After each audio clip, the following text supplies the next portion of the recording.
ചെമ്പരത്തി പൂവ് കണ്ടോ? എൻ്റെ വീടിൻ്റെ മുറ്റത്ത് നിൽക്കുന്നതാണേ. പലയിനം ചെമ്പരത്തി പൂവും എൻ്റെ വീട്ടിലുണ്ട്.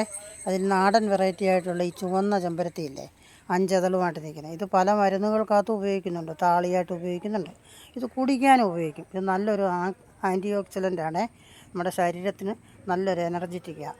ഈ 5 ഇതളുള്ള ചെമ്പരത്തി പൂവുണ്ടല്ലോ, ചെറിയ ചൂടുവെള്ളത്തിലിട്ട് പിന്നെ പൂമ്പൊടി ചേർക്കരുത്. ആ പൂമ്പൊടി കളഞ്ഞിട്ട് ഇട്ട് ഇളക്കി ആ വേസ്റ്റ് കോരി കളഞ്ഞിട്ട് നാരങ്ങാനീരും പിഴിഞ്ഞ്, ഒരു മുറി നാരങ്ങാനീര് പിഴിഞ്ഞ് ഒരു നുള്ളു ഉപ്പ് ഇട്ട് നന്നായിട്ട് ഇളക്കി ഒന്ന് ചെറിയ ചൂടോടെ കുടിച്ച് ശരീരം അന്നത്തെ ദിവസം ശരീരത്തിന് നല്ല പവറും നല്ല എനർജറ്റിക്കുമാണ്.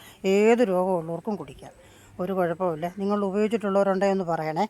നിങ്ങളുടെ വീടുകളിലൊക്കെ പലയിനം ചെമ്പരത്തികൾ കാണുമല്ലോ. ഈ ചെമ്പരത്തി പൂവാണ് ഏറ്റവും ബെറ്റർ.